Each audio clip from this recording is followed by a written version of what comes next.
గురించి అని చెప్పేసి నేను ఈ వీడియో చెప్తాను. నేను చూడండి ఏం చేస్తాను. నన్ను అసలు వీడియో కూడా చేయనివ్వట్లేదండి. ఇల్లు వచ్చేసి చుట్టుపక్కల ఉంటేనే మన పిల్లలకి నేను అన్నం పెట్టగలిగితే ఏమవుతుంది ఏంటనేది అన్నిటికి ఉపయోగపడుతుంది.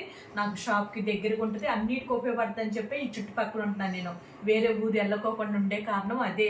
ఇక్కడ కొన్ని విషయాలు నేను చెప్పుకోలేని బాధ. నా బాధ వచ్చేసి మనం ఉండేదేమో సొంత ఇల్లు కాదు కదా, కూర్చోబడి రెంటిల్లాయా కొంచెం చెప్పలే. ఇంకా ఎవరికన్నా ఇద్దాం అనేసి అనుకుంటున్నాను. ఎవరైనా మంచి ప్లేస్ ఉంటే చెప్పండి అండి.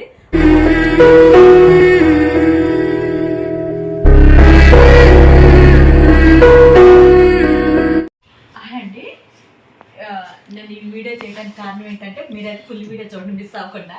వీళ్ళు దాన్ని మాట్లాడనివ్వట్లేదు, గొరుగుతున్నారు. వీళ్ళే మళ్ళీ అటు వెళ్ళిపోయారు అనుకో, ఇచ్చేస్తూ ఉంటారు. ఈ పిల్లల గురించేనండి, గుడ్డి పిల్లల గురించేనండి నేను వీడియో చేసేది. ఆల్రెడీ ఒక మేడం అడిగారు పాపం, పొద్దాల మేడాన్ని కూడా మళ్ళీ ఇబ్బంది పెట్టడం బాగోదు కదా, ఏదన్నా అవకాశం దొరికిద్దేమో మన గుడ్డి పిల్లల కోసం అని చెప్పేసి నేను ఈ వీడియో చేస్తున్నానండి.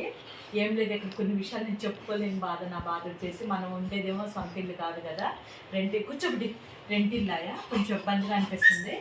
అంటే ఇక్కడ పేర్లు నేను చెప్పలేకపోతున్నాను, ఇక్కడ వాళ్ళ పేర్లు, కొంతమంది పేర్లు మీకు తెలియని వాళ్ళు నా శత్రువులు ఎక్కువ. పిల్లల విషయంలో వస్తే నచ్చిన వాళ్ళు కొంతమంది శత్రువులే కదా వాళ్ళు అనేది. వాళ్ళకి కొన్ని నచ్చట్లేదు, కొన్ని చెప్తున్నారు, అవి తెలిసింది నాకు. కానీ నేను ఇవ్వాల్సిన సమాధానం అయితే నేను ఇచ్చానండి.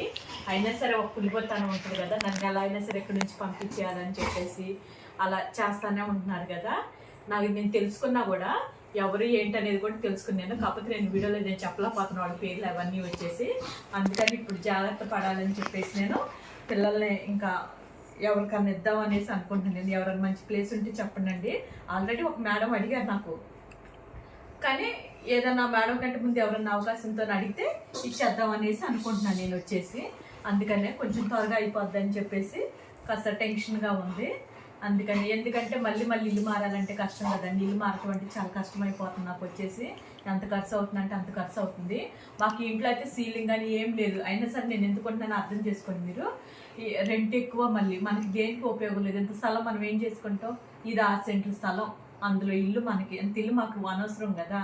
కానీ ఎందుకుంటున్నాను నేను, కేవలం ఈ చుట్టుపక్కల ఉంటేనే మన పిల్లలకి నేను అన్నం పెట్టగలిగితే ఏమవుతుంది ఏంటనేది అన్నిటికి ఉపయోగపడుతుంది. నాకు షాప్కి దగ్గరగా ఉంటుంది, అన్నిటికి ఉపయోగపడుతుంది అని చెప్పి ఈ చుట్టుపక్కల ఉంటున్నాను. నేను వేరే ఊరు వెళ్ళకోకుండా ఉండే కారణం అదే. అందుకనే మనం ఉండే జాగ్రత్తలు మనం ఉండాలి కదా. ఈసారి అయితే నేను గట్టిగా మాట ఇచ్చాను, ఇంటి వాండర్ కూడా మాట ఇచ్చాను నేను, లేదండి ఇంకా అలాంటి జరగదండి. పాప వాండర్ కూడా అదే చెప్పాను, వాండర్ మంచోడు కదండి, నేను అన్నట్లా మంచోడు ఇప్పుడు వరకు అయితే మా జోలికి అయితే ఏం రాలేదు, ఏం అనలేదు. కానీ పక్కన వాళ్ళు ఉన్నారు చూడు, చుట్టుపక్కల ఉన్న వాళ్ళని పుల్లలు పెడుతున్నారు. అలానే మా ఇంటికి ఆనుకొని ఉన్న వాళ్ళు కూడా కాదండి పాపం. మా పక్కన ఒక ఆమె ఉంది, ఆమె కూడా మంచి ఆమె. ఇంకా ఎదురు ఇంకా అవన్నీ నేను చెప్పలేనులే, కొంతమంది ఉన్నారు అది. అందుకని ఆ భయంతోనే ఇంకా మన పిల్లలకి ఎవరైనా మంచి ప్లేస్ ఇస్తే బాగా అనిపిస్తుంది. అక్కడ వదిలేయాలంటే భయం వేస్తుందండి.